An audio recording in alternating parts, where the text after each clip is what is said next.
नमस्कार दोस्तों, कविता Yadav YouTube channel पर आप सभी का स्वागत है।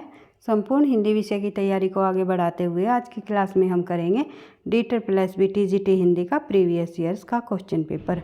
DEET TGT हिंदी के जो पिछले सालों में पूछे गए प्रश्न पत्र हैं उनको भी हम करते हुए चलेंगे ताकि परीक्षा की आपकी तैयारी जो है अच्छे से हो जाए। आप सभी को पता है जिस भी परीक्षा की आप तैयारी कर रहे हो उसके पिछले सालों के प्रश्न पत्रों को करना आपके लिए बहुत ही जो है मददगार साबित होंगे। तो शुरुआत कर लेते हैं प्रश्न नंबर 1 से। और जिस भी परीक्षा में हिंदी साहित्य से संबंधित प्रश्न पूछे जाते हैं सभी के लिए ये क्लास जो है मददगार साबित होगी। तो देख लेते हैं DEET TGT हिंदी में पूछा गया प्रश्न। तो देख लेते हैं सबसे पहले सरपट भागना के अर्थ में कौन सा मुहावरा प्रयुक्त होगा। तो आंसर आप लोगों के सामने ही है। 9 2 11 होना का मतलब होता है सरपट भागना। उसके बाद देख लेते हैं प्रश्न नंबर 2। उसने यह चित्र पेंसिल से बनाया। पेंसिल पे यहाँ अंडरलाइन की हुई है तो उसने यह चित्र पेंसिल से बनाया। तो पेंसिल तो रेखांकित अंश में जो है कारक पूछा हुआ है कि पेंसिल पे जो है कौन सा कारक है। तो आप सभी को पता है इसमें करण कारक है, क्योंकि जो करण कारक होता है उसका उस चिन्ह होता है से या के द्वारा। किसी के द्वारा जो किसी के से या किसी के द्वारा जो कार्य किया जाए उसे हम करण कारक कहते हैं। पेंसिल से चित्र बनाया, किससे चित्र बनाया? पेंसिल से चित्र बनाया। तो इस प्रकार से आंसर हो जाएगा हमारा से। आप सभी को पता है कारकों की संख्या 8 होती है। यहाँ पर हमारे हो गए कर्ता ने, कर्ता के लिए ने का प्रयोग होगा। कर्म को, कर्म के लिए जो है को, फिर आएगा हमारा करण, करण के लिए से, फिर आएगा संप्रदान, संप्रदान के लिए इसमें यहाँ पर संप्रदान के लिए में किसी के जो है सहायतार्थ देने में प्रयोग किया जाता है। उसके बाद अपादान की बात करें तो अपादान का भी जो होगा चिन्ह होगा वो है से, किसी से ए लगाव का होना। जैसे पेड़ से पत्ते गिर रहे हैं, आप लोगों ने ये जो है बचपन से ही आप लोग पढ़ते आए हुए हैं इन उदाहरणों को। इनको मैंने ज़्यादा डिटेल से समझाने की आपको आवश्यकता नहीं है। तो केवल हम प्रश्नों का उत्तर ही देखते हुए अपनी जो है क्लास को आगे बढ़ाएंगे, क्योंकि आप सभी को पता है प्रश्नों की संख्या इसमें अधिक है और जो है अधिक एक्सप्लेनेशन के साथ हम करेंगे तो वीडियो अधिक लंबी हो जाएगी।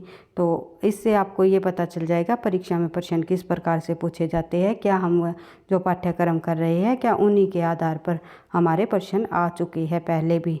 तो सभी प्रश्नों को, साहित्य और व्याकरण के प्रश्नों को देखते हुए आज की क्लास हम करेंगे। तो यहाँ पर हमने अपादान का देख लिया था, अपादान से, और फिर बात करते हैं संबंध की। तो संबंध को आपका पता ही है या अरे जो शब्द होंगे, ये चिन्ह होंगे, ये हमारे संबंध में प्रयोग होते हैं। बढ़ते हैं आगे। प्रश्न संख्या 3, निम्नलिखित में से अंतस्थ व्यंजन पूछा हुआ है। इनमें अंतस्थ व्यंजन कौन सा है? तो ये हमारा हो जाएगा य ल व। ये हमारे 4 अंतस्थ व्यंजन होते हैं, य र ल और व। ये 4 हमारे अंतस्थ व्यंजन में शामिल होते हैं। बढ़ते हैं आगे। अगला जो प्रश्न है प्रश्न संख्या हमारी 4, निम्नलिखित में से अशुद्ध पद कौन सा है? इनमें आपको अशुद्ध पद बताना है। मेरा बेटा और बेटी बाजार गई है, गई है नहीं आएगा, गए हैं आएंगे। तो गई है जो होगा ये अशुद्ध पद है। बढ़ते हैं आगे। वह पत्थर लिख रही है, वाक्य में रेखांकित अंश का कारक बताइए। तो वह पत्थर लिख रही है, क्या लिख रही है? पत्थर लिख रही है। जब जो क्रिया का प्रभाव जो है कर्म पर पड़ता है उसे हम क्या कहते हैं? कर्म कारक कहते हैं। लिखा जाना, लिखना जो एक क्रिया है इसका प्रभाव किस पर पड़ता है? कर्म पर, पत्थर पर पड़ रहा है। क्या लिखा जा रहा है? पत्थर लिखा जा रहा है। तो कौन सा कारक हो जाएगा? कर्म कारक हो जाएगा। और इसको चिन्ह में पहचानेंगे तो को आएगा। यह क्या पत्थर को लिख रही है, इस प्रकार भी हम कह सकते हैं। या फिर जिसमें यह वह पत्थर लिख रही है, तो यहाँ पर हम सीधा जो है क्रिया का प्रभाव देखेंगे किस पर पड़ रहा है। बढ़ते हैं आगे। अगला जो हमारा प्रश्न है, परीक्षा शब्द में उपसर्ग बताइए। तो परी हमारा हो जाएगा परीक्षा शब्द में उपसर्ग। आजकल शब्द में समास बताइए। तो आजकल में हो जाएगा द्वंद्व समास, जहाँ दोनों पद प्रधान होते हैं, जैसे कि माता पिता, भाई बहन और जो है ऊपर नीचे, इस प्रकार जो शब्द होते हैं वे हमारे द्वंद्व समास के अंतर्गत आते हैं। बढ़ते हैं आगे। किनारा शब्द का पर्यायवाची। किनारा जो शब्द का पर्यायवाची होगा वो होगा इनमें से, किनारा शब्द का पर्यायवाची कुल। तो अगर ये वाला कुल हो जाए तो यहाँ पर हमारा होगा वंश का पर्यायवाची। वंश, खानदान भी कह सकते हैं। और परिवार भी कह सकते हैं भाई। ये तीनों शब्द ये हो जाएंगे स्कूल वाले के पर्यायवाची। अगर किनारा का पर्याय पूछा जाए तो ये वाला कुल होगा। और किनारे के अन्य पर्यायवाची आप सबको पता ही है, तट भी कह सकते हैं हम किनारे को, तीर भी कह सकते हैं और पुलिक भी कहते हैं। तो काफ़ी सारे पर्यायवाची एक शब्द के होते हैं। तो बढ़ते हैं आगे। अगला प्रश्न हमारा, न करने योग्य वाक्य के लिए एक शब्द का प्रयोग बताइए। तो न करने योग्य जो वाक्यांश होता है उसे हम कहते हैं अकरणीय। बट जो न करने योग्य होता है उसे क्या कहते हैं, अकरणीय। बढ़ते हैं आगे। अगला जो हमारा प्रश्न है, गुरु उपदेश में कौन सी संधि है। तो गुरु उपदेश में आप सभी को पता है दीर्घ संधि है। जब कोई दो समान स्वर यानी कि एक जैसे समजातीय के जो स्वर या स्वर होते, जो दो समजातीय के स्वर होते हैं, चाहे वे स्वर हर्षव स्वर हो या फिर दीर्घ स्वर हो, छोटे हो या बड़े हो, दोनों समान जाति के होने चाहिए। जैसे उ प्लस उ यहाँ पर दिया गया है गुरु उपदेश में, तो दोनों वो मिल करके बड़े वाला उ बन गया। तो गुरु उपदेश का हो जाएगा गुरु उपदेश में दीर्घ संधि। तो वहाँ पर हमारी दीर्घ संधि होती है जब दो समजातीय जो स्वर एक साथ मिलकर जो बड़ा दीर्घ स्वर बनाता है उसे ही हम क्या कहते हैं, दीर्घ संधि कहते हैं। इस प्रकार से आपको ध्यान रखना है।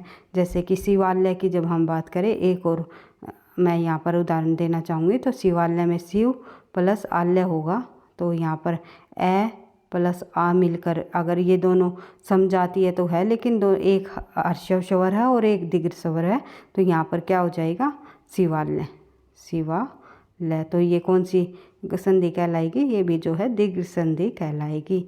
इसे हम दीर्घ संधि कहते हैं। जब दो समजातीय वाले स्वर मिलकर जो है बनते हैं तो उसे हम दीर्घ। बढ़ते हैं हम अपने अगले प्रश्न पर। एक सेकंड भाई, एक सेकंड। सुख शब्द का विलोम बताइए। तो सुख शब्द का विलोम हो जाएगा आर्द्र। आर्द्र होगा सुख शब्द का विलोम। जहाँ ये सुख शब्द कैसा शब्द है, एक तत्सम शब्द है। तत्सम शब्द का विलोम तब तत्सम शब्द ही होगा। अगर इसकी जगह सूखा शब्द होता तो उसका होता सीलन। अगर तत्सम शब्द का जो विलोम होगा वो केवल तत्सम शब्द ही होगा और तद्भव शब्द का जो विलोम होगा वो तद्भव ही होगा। ये बात आपको ध्यान रखनी है, क्योंकि ऑप्शन में जब आंसर दिए होते हैं तद्भव और तत्सम शब्द दोनों उसमें आंसर दिए होते हैं। जहाँ पर जैसे सुख शब्द, अगर यहाँ पर आंसर नहीं लगा होता तो आप सोचने में मजबूर हो जाते हैं कि सुक्ष होता है सूखा, तो हम सीलन भी लगा सकते हैं। सीलन नहीं होगा क्योंकि आर्द्र होगा। आर्द्र का मतलब भी जो है सीलन या गीला होता है, तो सुक्ष का जो विलोम होगा वो आर्द्र ही होगा, क्योंकि ये जो सुख शब्द है ये एक तत्सम शब्द है। तत्सम जो कि संस्कृत से आए हुए शब्द होते हैं वे हमारे तत्सम होते हैं, और आर्द्र भी हमारा तत्सम शब्द है। इस प्रकार से आपको पहचान करनी है। बढ़ते हैं आगे। अगला जो हमारा प्रश्न है, प्रश्न संख्या 12, वह दौड़ता फिरता है वाक्य में दौड़ना क्रिया है। दौड़ना किस प्रकार की क्रिया है, वो दौड़ना एक अकर्मक क्रिया है। अकर्मक क्रिया कौन सी होती है, जो जिस क्रिया पर का जो सीधा का सीधा संबंध होता है वो कर्ता पर पड़ता है। कौन दौड़ रहा है, वह दौड़ रहा है, यानी कि जो ये क्रिया होती है इसका जो सीधा संबंध किस पर पड़ रहा है, कर्ता पर पड़ रहा है, तो वो वहाँ पर हमारी अकर्मक क्रिया होती है। जिसका प्रभाव जो है कर्म पर पड़ता है वो हमारी सकर्मक क्रिया होती है। बढ़ते हैं आगे। अगला जो हमारा प्रश्न है देख लेते हैं। मैं गया था और मेरा भाई यहीं रहा। समुच्चय बोधक वाक्य कौन सा है। जब दो वाक्य किसी जो शब्द से जोड़ देते हैं बीच में उसे ही हम समुच्चय बोधक वाक्य कहते, समुच्चय बोधक शब्द कहते हैं। तो इसमें समुच्चय बोधक शब्द होगा और। बढ़ते हैं आगे। अगला जो हमारा प्रश्न है, निम्नलिखित में से भाववाचक संज्ञा शब्द पहचानिए। भाववाचक संज्ञा इनमें से है कौमार्य। कौमार्य जो है एक अवस्था है होती है जिससे के जो है भाव द्वारा हमें पता चलता है। बढ़ते हैं आगे। अगला जो प्रश्न है हमारा, शब्द कवि शब्द का बहुवचन बताइए। तो कवि शब्द का बहुवचन तो जो है कवि ही होगा। बढ़ते हैं आगे। निम्न में से जो है निम्नलिखित में से दिल्ली जा रहा हूँ वाक्य में किस काल का प्रयोग किया गया तो है। तो दिल्ली जा रहा हूँ, जहाँ पर रहा हूँ आ गया, वहाँ हो गया हमारा वर्तमान काल। और वर्तमान काल भी कौन सा वर्तमान, अपूर्ण वर्तमान, क्योंकि अभी जो काम है पूरा नहीं हुआ है, अभी चल ही रहा है, तो वो ये हो जाएगा हमारा वर्तमान काल। अगर यहाँ पर हम आसन भूत की बात करें तो आसन भूत में जो काम पूरा बिल्कुल अभी अभी हुआ है, कुछ ही सेकंड हुए हैं काम पूरा होने में।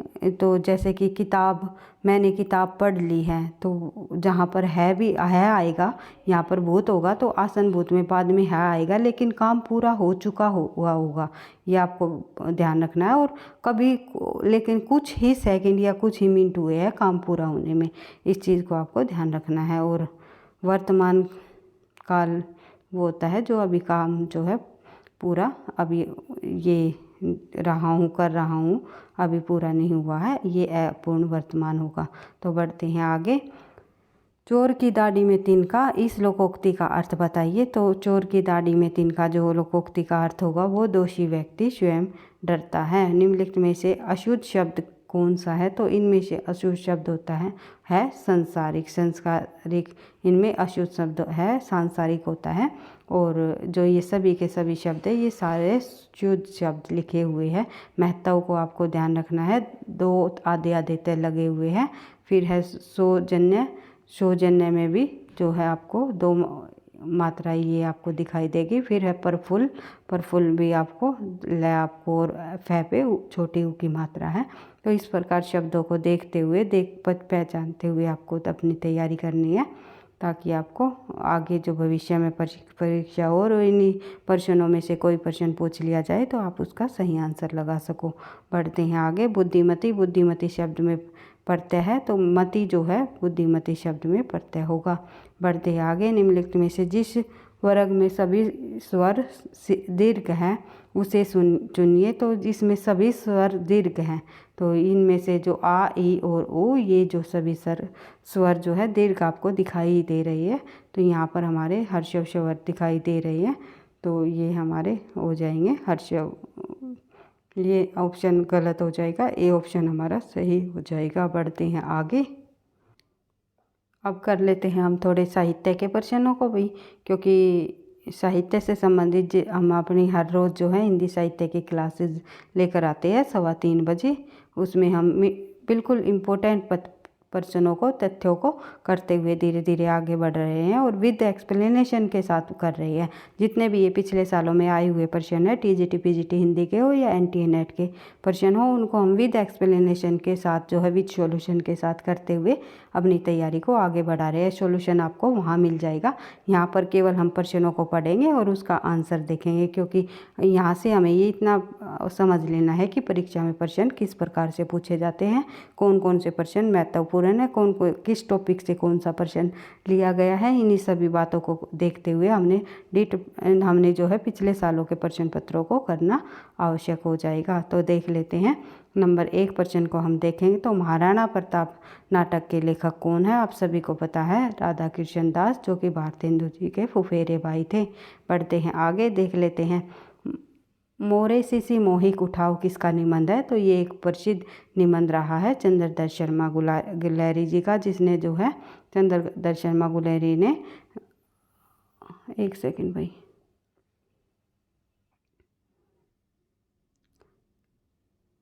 चंद्रधर शर्मा गुलेरी ने भाई की बात करें तो अपभ्रंश को पुरानी हिंदी का है, आप सभी को पता है।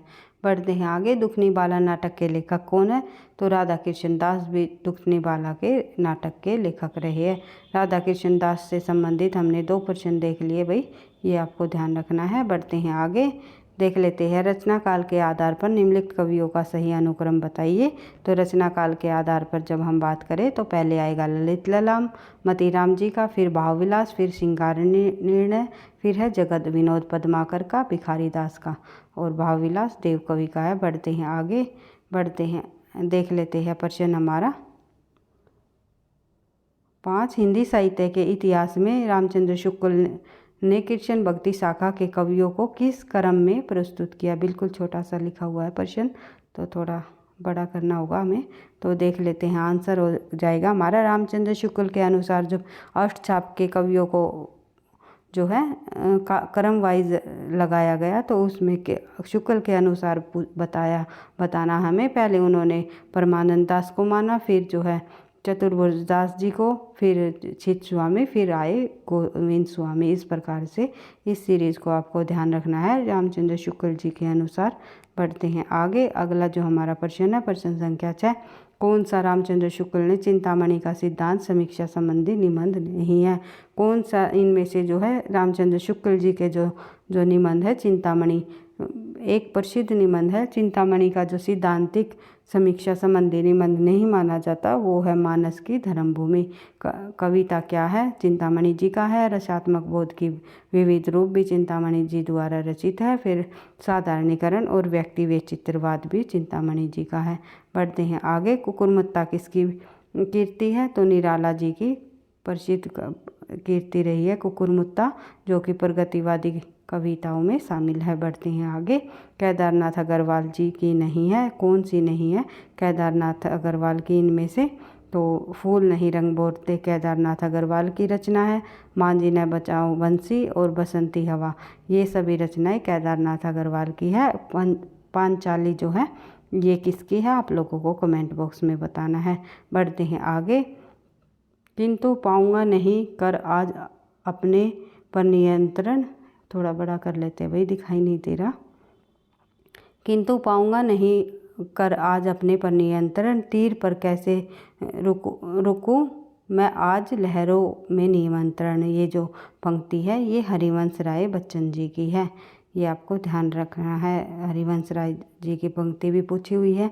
फिर एक पंक्ति और पूछी हुई है। तो पंक्तियों और कथनों से संबंधित भी प्रश्न यहाँ पर हमारे टीजीटी हिंदी के अंतर्गत पूछे हुए हैं, तो आपको ध्यान रखना है। आशुवन जल सींची सींची प्रेम बोल बई, जो पंक्ति है ये किसकी है? तो मीराबाई जी की ये पंक्ति है। उसके बाद देख लेते हैं प्रिय नीलकंठी किसका निबंध है? तो प्रिय नीलकंठी कई बार परीक्षाओं में पूछा गया है, कुबेरनाथ राय जी का निबंध है। बढ़ते हैं आगे। राहुल सांस्कृत्यायन द्वारा रचित यात्रा के पन्ने के रचना विधा कौन सी है? राहुल सांस्कृत्यायन जी की जो यात्रा के पन्ने जो रचना है वो एक यात्रा साहित्य है। उसके बाद देख लेते हैं प्रश्न संख्या हमारी आगे भी एक पंक्ति है 13 प्रश्न संख्या। बीती बावरी जगरी अंबर पनघट में डूबी रही ताराघट उषा नगरी। तो ये पंक्ति है, ये लहर से ली गई पंक्ति है जयशंकर प्रसाद की जो काव्य संग्रह है लहर, झरना आंसू लहर का मायने, इस प्रकार से उनके काव्य संग्रह का जो है क्रम है। तो आपको ध्यान रखना है। लहर जो रचना है 1933 की है इनकी, तो ये भी आपको ध्यान रखना है। बढ़ते हैं आगे। देख लेते हैं कौन सा रागे रागांव का रिपोर्तराज है? तो इनमें से जो है रागे रागांव जी का कौन सा रिपोर्तराज है? तो आपको ध्यान रखना है तूफानों के बीच। तूफानों के बीच जो है रागे रागांव का जो एक रिपोर्तराज ग्रंथ है। साथ साथ आपको इन अन्य रचनाओं को भी देखते हुए चलना है कि कौन सी रचना किस लेखक की है, क्योंकि इन्हीं में से प्रश्नों को घुमा फिरा कर पूछा जाता है। जैसे कि लक्ष्मीपुरा जो ये इनका रिपोर्तराज ग्रंथ रहा है शिवदान सिंह चौहान जी का।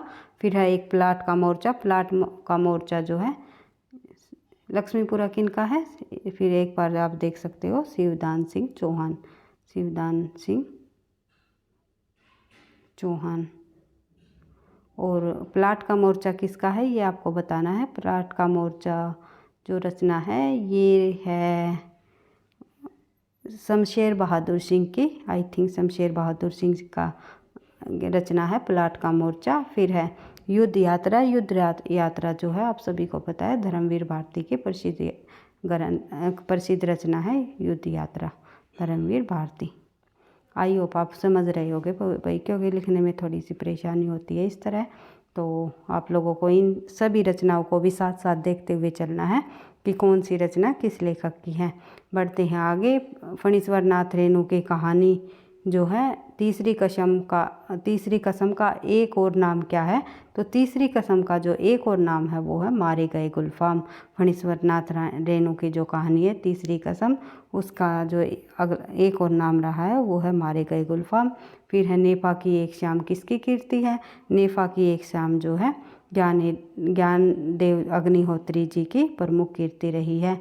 हिंदी को पुरानी हिंदी को पुरानी हिंदी नाम किसने दिया, अपभ्रंश को पुरानी हिंदी नाम किसने दिया, ये आएगा भाई तो चंद्रदत्त शर्मा गुलेरी जी ने। बढ़ते हैं आगे। सूफी साधना के 4 पड़ावों में से कौन शामिल नहीं है, तो सूफी साधना के 4 पड़ावों में से शामिल नहीं है मारिफत भी है, हकीकत भी है और शरीयत भी है।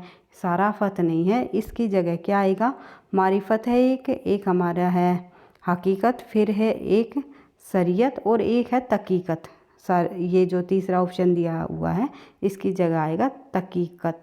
तकीकत जो कि क्या, जो बाहरी आकर्षण अवस्था का जो परित्याग होता है, शुद्ध हृदय की जो स्मरण शक्ति और ध्यान को कहा जाता है तकीकत। इस प्रकार से जितने भी ये सूफी संबंधी ये पड़ाव है, सूफी साधना में किन किन पड़ावों को शामिल किया गया, 4 पड़ाव माने मारिफत, सबसे पहले है मारिफत, फिर आता है फिर आता है हकीकत, फिर इसके बाद आएगा तकीकत, फिर आता है अंत में जो शरीयत, जिसे हम कर्म कांड भी कहते हैं, कर्म कांडों के द्वारा। और जो ये हकीकत होती है, इसमें भक्ति के प्रभाव का जो सत्य का बोध होता है वो होता है। और मारिफत में जो है कठिन व्रतों का प्राप्त सिद्धावस्था को कहा जाता है। इस प्रकार से मैंने आपको जो है जिस सूफी काव्य धारा के अंतर्गत सभी अवस्थाओं को अच्छे से समझाया हुआ है।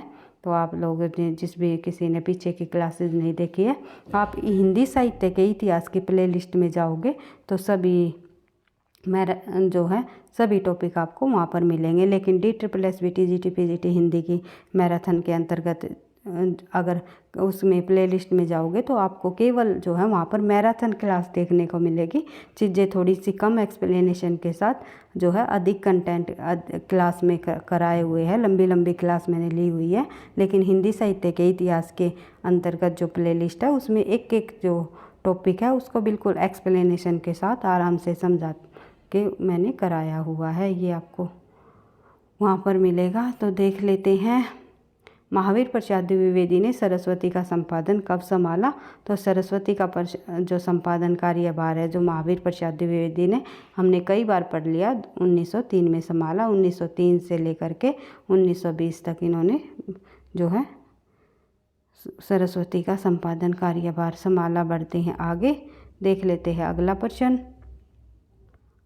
अधर मधुरता कठिनता कूच तीक्ष्णता त्योर रस कवित परिपक्वता जाने रसिक न और। जो ये पंक्ति है ये पूछा हुआ है उक्त दोहे द्वारा किस आचार्य कवि ने काव्य रसिक को परिभाषित किया है, तो काव्य रसिक को इसमें से जो है भिखारी दास को परिभाषित किया है, यानी भिखारी दास जी ने परिभाषित किया है, सॉरी भाई।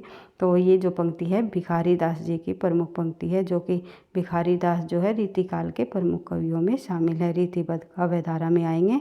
बढ़ते हैं आगे। अगला प्रश्न हमारा, मेरे राम का मुकुट भीग रहा है निबंध किसका है, कई बार पूछा जाता है। विद्यानिवास मिश्र जी के जितने भी रचनाएं हैं सारी इम्पोर्टेंट है, सभी परीक्षाओं में पूछी जाती है, आपको ध्यान रखनी है। बढ़ते हैं आगे। अगला प्रश्न हमारा, विरह प्रधान रासो काव्य कौन सा माना जाता है। विरह प्रधान जो रासो काव्य हैं इनमें से बिसल देव रासो को माना जाता है, जो कि एक श्रृंगारिक रचना मानी गई है, श्रृंगारिक। उसके बाद बात करते हैं आगे, एक सेकंड भाई। प्रश्न संख्या हमारी, मार्क्सवादी समीक्षक नहीं है, इनमें से मार्क्सवादी समीक्षक कौन नहीं है, तो शिवदान सिंह चौहान, रामविलास शर्मा और अमृत राय, ये तीनों के तीनों विद्वान जो है मार्क्सवादी समीक्षक रहे हैं। लेकिन डॉक्टर विजेंद्र शतानक जो है मार्क्सवादी समीक्षक नहीं है, ये आपको ध्यान रखना है। उसके बाद देख लेते हैं प्रश्न संख्या हमारी, अगला प्रश्न देखते हैं, अधिकार सुख कितना और मादक सारीन होता है। ये काफ़ी बार परीक्षाओं में पूछी जाने वाली पंक्ति है, तो स्कंद गुप्त जी की है, सॉरी भाई स्कंद गुप्त नाटक से ली गई है, जयशंकर प्रसाद जी की है, ये आपको ध्यान रखना है। तो देख लेते हैं, कई बार पता नहीं ध्यान कहाँ चला जाता है। तो किसका नाटक है, ये सभी नाटक जो है जयशंकर प्रसाद नाटकों की जो विधा में प्रसाद जी काफ़ी सारे जो है प्रसिद्ध हुए और काफ़ी प्रसिद्ध लेखक के रूप में उभर कर आए थे हमारे सामने। तो चंद्रगुप्त, स्कंदगुप्त, जुरुस्वामी और अजातशत्रु, ये जो ऐतिहासिक नाटक है जयशंकर प्रसाद के रहे हैं। ऐतिहासिक नाटकों के प्रमुख ऐतिहासिक नाटक लिखे हैं इन्होंने। तो स्कंदगुप्त नाटक से ये पंक्ति लिखी गई है। अधिकार सुख कितना मादक और सारहीन होता है। बढ़ते हैं आगे। जैनेंद्र का प्रथम कहानी संग्रह कौन सा माना जाता है? तो फांसी जो है जैनेंद्र की प्रथम कहानी संग्रह मानी जाती है।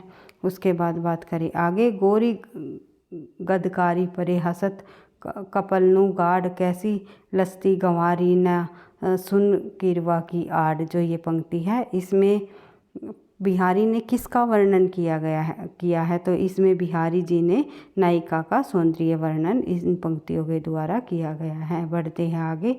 नैन बकाए सरी पूजने को मानस भेदक उथलाई दो राते कंबल करही अली भवा घूमते ही माती चही अपोसवा। तो ये पंक्ति है ये किसकी है?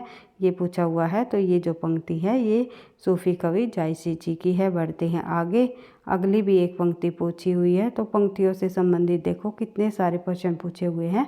तो आप लोगों को पंक्तियों को ध्यान रखते हुए अपनी तैयारी में पंक्तियों को अधिक इंक्लूड कर लेना है।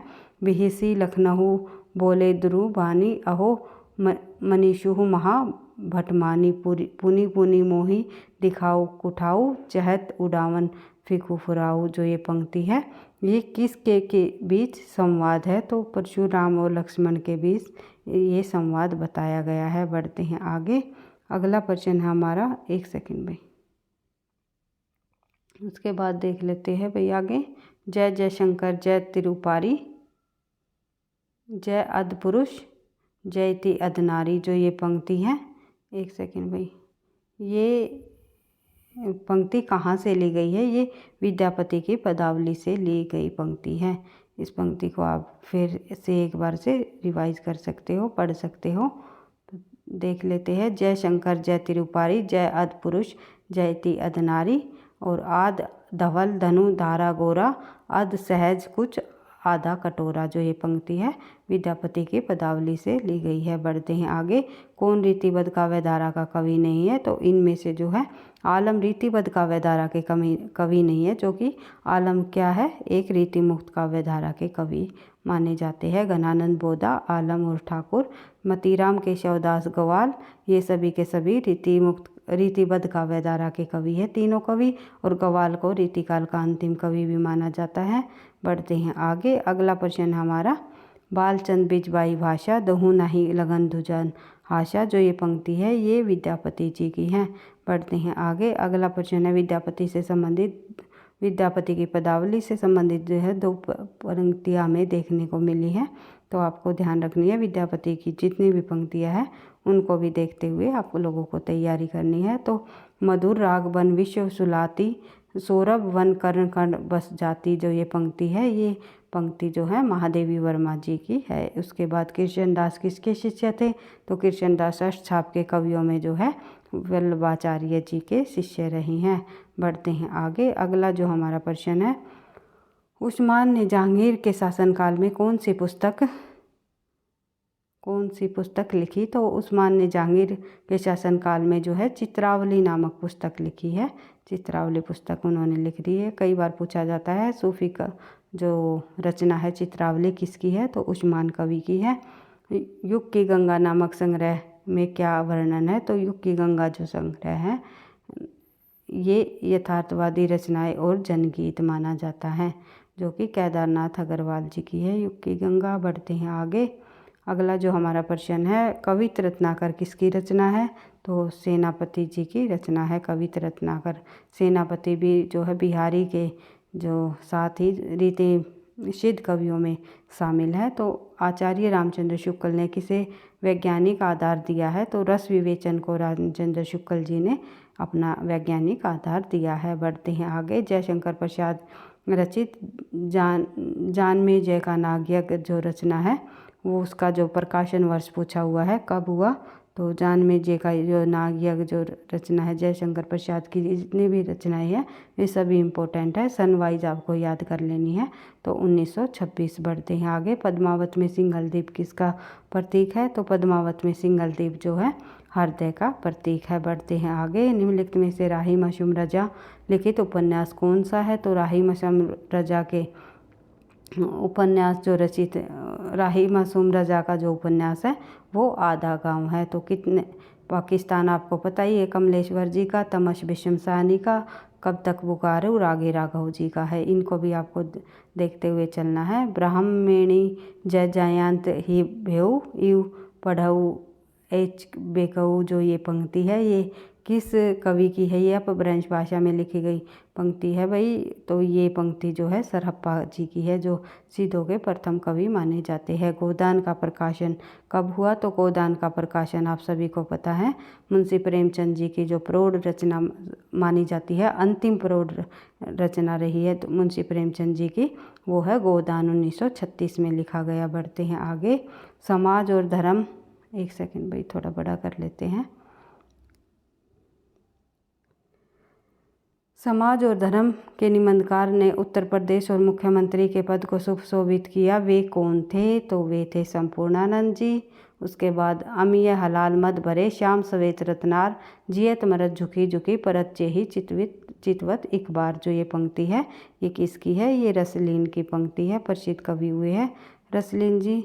सैयद गुलाम नबी के नाम से ये प्रसिद्ध, इनका वास्तविक नाम है सैयद गुलाम नबी, लेकिन रसली नाम से ये प्रसिद्ध हुए हैं। बढ़ते हैं आगे, देख लेते हैं। कुसुम कानन अंचल में मद पवन प्रेरित सौरभ साकार, यह उक्ति किस कवि की है? तो ये उक्ति जो है ये जयशंकर प्रसाद जी की उक्ति है। देख लेते हैं आगे। कौन सी पहाड़ी बोली नहीं है? इनमें से कौन सी पहाड़ी बोली नहीं है? नेपाली, गढ़वाली और कुमायूनी, जो तीनों के तीनों पहाड़ी बोली है। उसके बाद बुंदेली पहाड़ी बोली नहीं है भाई, ये जो है शोरसेनी अपभ्रंश की बोली है। शोरसेनी अपभ्रंश से संबंधित जो है पश्चिमी हिंदी की बोली है। बढ़ते हैं आगे। कौन सा उपन्यास भगवती चरण वर्मा का है? तो ये भगवती चरण वर्मा का इनमें से जो है सभई नचावत लोग गोसाई, जो ये उपन्यास है ये भगवती चरण वर्मा का है। बढ़ते हैं आगे।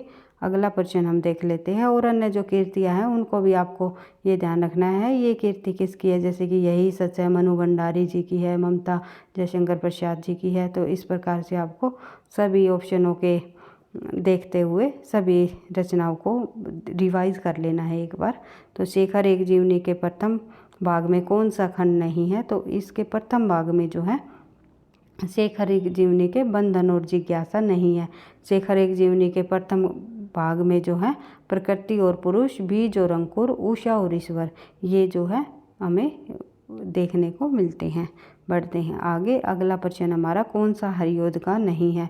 हरियोध जी का इनमें से कौन सा नहीं है? चौके चौपते, रस कलश और प्रिय प्रवास, ये तीनों के तीनों रचनाएं हरियोध जी की है। यशोधरा जो है हरियोध जी की नहीं है, मैथिली शरण गुप्त जी की प्रमुख रचना है यशोधरा। बढ़ते हैं आगे। अगली रचना है हमारी हरि घाटी का यात्रा वृत्तांत, किसका है? तो हरि घाटी का जो ये यात्रा वृत्तांत है, ये हरि घाटी जो यात्रा वृत्तांत है एक प्रकार से ये रघुवंश जी का है। बढ़ते हैं आगे। राहुल संस्कृतायन ने हमीर रासों को किस कवि की रचना की? हमीर रासों को किस कवि की रचना माना है? सॉरी भाई, आचार्य जो राहुल संस्कृतायन जी रहे हैं उन्होंने हमीर रासों को किस कवि की रचना माना है? तो हमीर रासो जो है वैसे तो सारंग धरसूरी की है, लेकिन जज्जल कवि की माना है राहुल संस्कृतायन जी ने, ये आपको ध्यान रखना है। बढ़ते हैं आगे। अगला प्रश्न हमारा, इनमें से भूषण का लक्षणा ग्रंथ कौन सा है? तो भूषण जी का जो लक्षण ग्रंथ है वो है शिवराज भूषण। बढ़ते हैं आगे। अगला प्रश्न है, ठेले पर हिमालय किसकी द्वारा रचित है? तो धर्मवीर भारती जी की रचना है ठेले पर हिमालय, इनका जो। बढ़ते हैं आगे, देख लेते हैं प्रश्न। जल्दी जल्दी मैं इसीलिए करा रही हूँ भाई क्योंकि भी हमें सभी प्रश्नों को कंप्लीट करना है। एक पेपर को हम जो है पूरे पेपर को करते हुए चलेंगे, बीच बीच में हम उनको जो है कुछ प्रश्नों को नहीं करेंगे।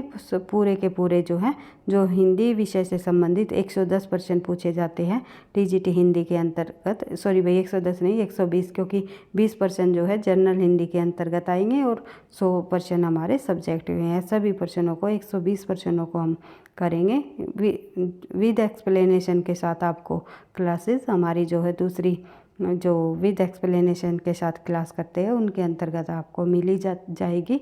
तो यहाँ पर मुझे नहीं लगता कि बार बार एक एक प्रश्नों को हम बिल्कुल विद एक्सप्लेनेशन के साथ में बताऊं, तो इससे हमारा टाइम अधिक लगेगा और जो है अधिक लंबी भी वीडियो हो जाएगी।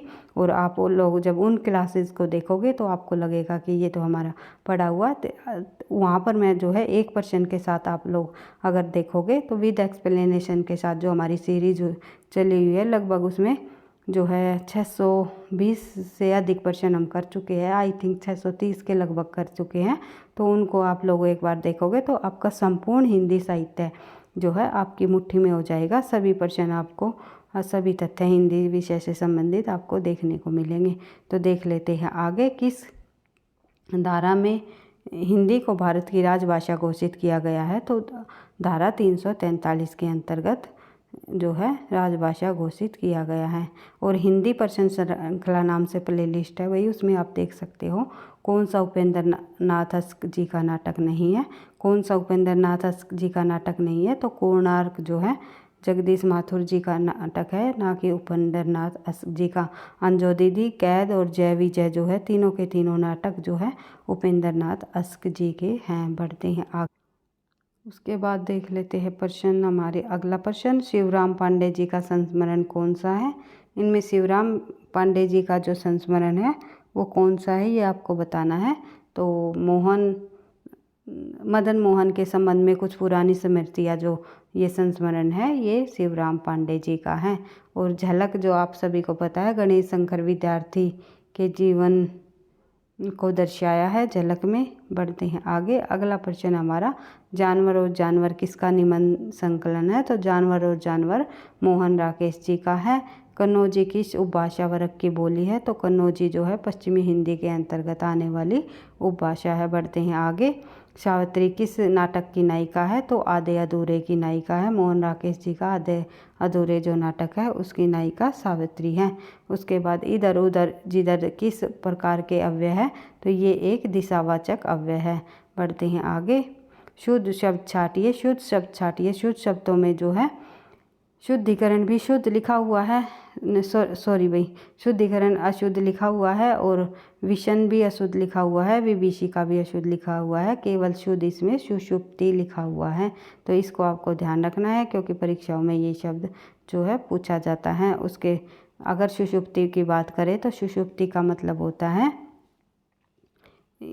गहरी नींद में सोना, यानी कि एक अवस्था होती है गहरी नींद की, उसे ही हम सुषुप्ति कहते हैं। कबीरदास जी ने जो अज्ञानी लोग होते हैं उसको सुषुप्त व्यक्ति कहे हैं। सुषुप्त का नाम दिया है सुषुप्त, सुषुप्त आधा पे और तय। सुषुप्त किससे कहा है कबीरदास जी ने, जो अज्ञानी होते हैं जिनको किसी भी चीज़ का ज्ञान नहीं होता उन्हें कहा है। ईश्वर का ज्ञान नहीं है या भक्ति का ज्ञान नहीं है या किसी का भी ज्ञान नहीं है तो उसे सुषुप्त कहा है, जो गहरी नींद में सोए हुए हैं। बढ़ते हैं आगे। बाण भट्ट किस पत्रिका के संपादक है। तो बाण भट्ट इनमें से जो है हिंदी प्रदीप के संपादक माने जाते हैं। बढ़ते हैं आगे। मूर्धन्य अल्पप्राण अघोष और अनुनासिक वर्ण इनमें से कौन सा है। तो नए जो है ये सभी प्रकार की विशेषता नए वर्ण में देखने को मिलेगी। बढ़ते हैं आगे। भोजपुरी किस भाषा की बोली है। भोजपुरी निम्नलिखित में से बिहारी की बोली है। उसके बाद देख लेते हैं अर्थ के आधार पर संयुक्त क्रिया के भेद। तो अर्थ के आधार पर संयुक्त क्रिया हमारे के भेद जो है 11 होते हैं। इनमें से कौन सा भाववाचक संज्ञा नहीं है। निकट इनमें से भाववाचक संज्ञा नहीं है। वाहवाही, कठोरता, अपनापन ये सभी भाववाचक संज्ञा है। कौन सी मागधी अपभ्रंश से विकसित आधुनिक भाषा है। तो असमिया इनमें से मागधी अपभ्रंश से विकसित भाषा आधुनिक भाषा मानी जाती है। बढ़ते हैं आगे। अगला प्रश्न है हमारा, संस्कृत से बहुत बड़ी विरासत किस भाषा ने ली। तो संस्कृत से बहुत बड़ी विरासत जो है हिंदी से ली है। संस्कृत से बहुत बड़ी विरासत किस भाषा ने ली है। हिंदी ने संस्कृत से जो है विरासत अपने रूप में, वैसे तो कहा ही जाता है कि जो सबसे प्राचीन भाषा है वो संस्कृत है और सभी भाषाओं की जननी मानी जाती है। हिंदी की जननी मानी जाती है संस्कृत। आदि भाषा भी कहा जाता है संस्कृत को हिंदी की। बढ़ते हैं आगे। संज्ञा के जिस रूप में किसी वस्तु के अलग होने का भाव प्रकट होता है उसे क्या कहते हैं? तो उसे अलग होने का भाव मैंने अभी आपको बताया था, जब कारकों को बताया था, वो होता है हमारा अपादान कारक। संबंध में हमें संबंध का पता चलता है, हे अरे जो है अपादान कारक में के लिए प्रयुक्त होता है, और करण कारक में आपको पता ही है से या के द्वारा। बढ़ते हैं आगे। अगला प्रश्न हमारा, माली आवत देख कर कलियन करी पुकार, फुली फुली चुनी लई कालनी हमारी एक बार। जो ये जो किस में, इस पंक्ति में कौन सा अलंकार है ये पूछा हुआ है। तो इसमें जो है अन्योक्ति अलंकार है, तो इसमें बढ़ा चढ़ा कर बताया गया है। तो तत्सम शब्द छाटिए, इनमें से तत्सम शब्द कौन सा है? तो अभिव्यक्ति जो है तत्सम शब्द में शामिल है। उसके बाद ये तीनों शब्द है, ये देशज शब्द है, तद्भव शब्द है। बढ़ते हैं आगे। राम कहता है कि मैं मोहन की पुस्तक पढ़ सकता हूँ, इनमें कौन सा पद संज्ञा, जातिवाचक, स्त्रीलिंग, बहुवचन तथा एक सेकंड भाई तथा कर्म कारक आदि पद्यावन्य में है? तो ये है पुस्तक। तो ये इस पुस्तक शब्द में जो है ये सभी प्रकार के भाव आपको दिखाई देंगे। बढ़ते हैं आगे। कौन सा वाच्य में प्रयोग का भेद नहीं है? तो सर्वनामिक वाच्य। कौन सा वाच्य में प्रयोग का भेद नहीं है? तो ये है सर्वनामिक। बढ़ते हैं आगे।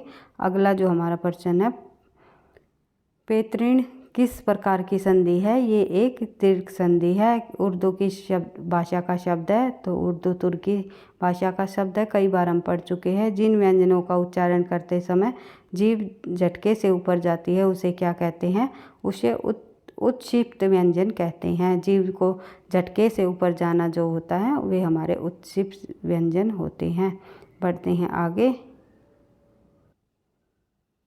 कई बार हमारे उत्क्षिप्त व्यंजनों की संख्या भी पूछ लेते हैं। भाई 2 होते हैं हमारे उत्क्षिप्त व्यंजन, कौन से? ड और ढ, ये हमारे उत्क्षिप्त व्यंजन होते हैं, कई बार पूछा जाता है, ये आपको ध्यान रखना है। बढ़ते हैं आगे। देख लेते हैं अगला प्रश्न। हेतु हेतु मद भविष्य वाक्य है। हेतु हेतु मद भविष्य किस प्रकार का वाक्य है? ये एक जो है वह मतलब एक सेकंड भाई, इसमें पूछा हुआ है हेतु हेतु मद भविष्य का जो वाक्य है वो कौन सा है, ये नहीं पूछा हुआ है वो क्या है। तो देख लेते हैं। वह आए तो मैं जाऊं, ये एक हेतु हेतु मद भविष्य वाक्य है। बढ़ते हैं आगे। बात का नाम धातु क्रिया होगा। बात का नाम धातु क्रिया क्या होता है? वो होता है बतियाना। उसके बाद बात करें आगे। बढ़ते हैं आगे। देख लेते हैं। मध्यम पुरुष बहुवचन सर्वनाम का संपादन कारक बहुवचन रूप होगा। तुम लोग को जो ये होगा ये मध्यम पुरुष बहुवचन सर्वनाम का संपादन और कारक बहुवचन होगा। बढ़ते हैं आगे। अगला प्रश्न देख लेते हैं। इनमें से दीर्घ स्वर संधि नहीं है, कौन सी नहीं है दीर्घ स्वर संधि? तो गिरिंदर में भी दीर्घ स्वर संधि है, महेंद्र में भी दीर्घ स्वर संधि है, और जो है पृथ्वी इसमें भी दीर्घ स्वर संधि है। महेंद्र में नहीं है, महेंद्र में है। महेंद्र में है भाई, महेंद्र में नहीं है। और महेंद्र में आप कौन सी संधि देखोगे? ये आपको अगर तो यहाँ पर हमारी कौन सी संधि होगी? महेंद्र में गुण संधि होगी, ये आपको ध्यान रखना है, क्योंकि यहाँ पर आ और ई मिल करके जो है ए मिल बना हुआ है, जहाँ पर 2 वर्ण जो मिल करके तीसरा वर्ण को शामिल हो जाए मतलब बन जाए, तो वहाँ होता है हमारा गुण संधि। तो गुण बने हुए हैं। तो बढ़ते हैं आगे। अगला प्रश्न हम देख लेते हैं। कौन सा तत्सम शब्द नहीं है? इनमें से कौन सा शब्द तत्सम नहीं है? तो विसर्जन भी तत्सम शब्द है, दातव्य भी तत्सम शब्द है, रज्जु भी तत्सम शब्द है, लेकिन प्यास जो है तत्सम शब्द नहीं है, ये एक तद्भव शब्द है। बढ़ते हैं आगे। देख लेते हैं आगे। झुरमुट में दोपहरिया कुल्हानी, खेतों पर अनिहारी घिर आई, पश्चिम की सुनहरिया दुदराई, टीलों पर ताल पर, इक्के दुक्के अपने घर पर आने वालों पर, धीरे धीरे उतरी शाम। उपयुक्त में से शीर्षक जो है ये एक गांव की शाम को यहाँ पर दर्शाया हुआ है, तो गांव की शाम हमारा शीर्षक हो जाएगा। फिर वही है इसमें से किस प्रकार की शब्दावली का प्रयोग है? तो ये एक लोक भाषा से संबंधित शब्दावली रही है। बढ़ते हैं आगे। उसके बाद इन पंक्तियों में किस प्रकार के चित्र का वर्णन है, तो इसमें संध्या, गांव की संध्या का इसमें वर्णन दिखाया है। बढ़ते हैं आगे। अगला एक पैराग्राफ है, आप लोग पढ़ सके के इसके जो है प्रश्नों का आंसर स्वयं दे सकते हो, स्क्रीनशॉट लेकर के पढ़ सकते हो, या फिर यहाँ से जो है वीडियो को रोक करके आप इनको पढ़, इस पैराग्राफ को जो है पढ़ करके आप इन प्रश्नों के उत्तर दे सकते हो। क्योंकि अगर हम एक एक पैराग्राफ को अगर हम बार बार पढ़ेंगे तो हमारी वीडियो अधिक लंबी हो जाएगी। आई होप आप इनका प्रश्नों का सही से आंसर समझ करके आप दे सकते हो। इतना कठिन पैराग्राफ नहीं है। तो देख लेते हैं अगला जो हमारा प्रश्न है, ये है हमारे हिंदी शिक्षण विधियों से संबंधित, हिंदी पेडागोजी से संबंधित प्रश्न। इनको भी एक बार हम पढ़ लेते हैं ताकि, क्योंकि 10 नंबर की हमारी टीजीटी हिंदी के अंतर्गत हिंदी पेडागोजी के प्रश्न पूछे जाते हैं, पीजीटी के हिंदी के अंतर्गत 20 नंबर के प्रश्न पूछे जाते हैं। तो जो भी हम प्रैक्टिस सेट करेंगे, जो इतने भी क्वेश्चन पेपर करेंगे, तो इन प्रश्नों को भी हम साथ साथ करते हुए चलेंगे। तो देख लेते हैं, प्रश्नों को पढ़ लेते हैं और उनके आंसर को देख लेते हैं, जिससे आपको ये समझ आ जाए कि ये प्रश्न कहाँ से पूछा गया है, किस टॉपिक से लिया गया है, ताकि आप जो है उस टॉपिक को आराम से तैयार कर सको। अभी परीक्षा में समय है, तो एक एक चीज़ों को बिल्कुल समझ के साथ ध्यान से करते हुए चलना है आपको। देख लेते हैं, पाठन को एक डैश के रूप में परिभाषित किया जा सकता है। तो इसका सही आंसर हो जाएगा, पाठन को एक जो है कोडिंग प्रतीकों की जो जटिल संज्ञात्मक प्रक्रिया है, या कटु अनुवाद भी कह सकते हैं, उससे परिभाषित किया जा सकता है। बढ़ते हैं आगे। शैक्षणिक सामग्री ज्ञान शब्द पहली बार किसने प्रस्तुत किया, तो शैक्षणिक सामग्री ज्ञान सबसे पहले जो प्रयुक्त किया है वो किया है ली शुलमैन ने। बढ़ते हैं आगे। अगला प्रश्न है, अनुभवजन्य ज्ञान के मूल स्रोत में से एक है, तो क्या है, अनुभव ज्ञान जो है एक ज्ञान का मूल स्रोत हमारी इंद्रियां है। तो बढ़ते हैं आगे। अगला प्रश्न देख लेते हैं, तो थोड़ा बड़ा कर लेते हैं भाई। इस विश्वास के साथ अपने परिवार के एक सदस्य की हत्या कर देना, ना कि पीड़ित ने परिवार को निराश किया और परिवार को शर्मिंदा किया, क्या कहलाता है, तो ये क्या कहलाता है, ये सम्मान हत्या कहलाता है। बढ़ते हैं आगे। वैश्विक विधि एक प्रक्रिया का पालन करती है, पहचानिए कि निम्नलिखित में से कौन सा, एक सेकंड भाई, अगला प्रश्न देख लेते हैं। वैज्ञानिक विधि एक प्रक्रिया का पालन करती है, पहचानने की निम्नलिखित में से कौन सा विकल्प वैज्ञानिक प्रक्रिया भाग नहीं है, तो नहीं पूछा हुआ है। तो इनमें से कौन सा भाग वैज्ञानिक प्रक्रिया की नहीं है, परिकल्पना भी है, डेटा एकत्रित भी है और समस्या का पहचानना भी है, लेकिन समस्या को बढ़ाना नहीं है। बढ़ते हैं आगे। इनमें से क्या कभी कभार सीखने को प्रभावित करता है, कभी कभार सीखने को प्रभावित क्या करता है, विद्यार्थी की वृत्ति कभी कभार सीखने को प्रभावित करता है। उसके बाद देख लेते हैं आगे। अगला प्रश्न हमारा, शोध के अनुसार संगीत चलते रहने के दौरान परमस्तिष्क वलकुट के सभी भाग सक्रिय रहते हैं, इसलिए हम कह सकते हैं कि, आंसर हो जाएगा हमारा कला, इसलिए हम कह सकते हैं कि कला के माध्यम से संज्ञात्मक उद्दीपन को बढ़ाया जा सकता है।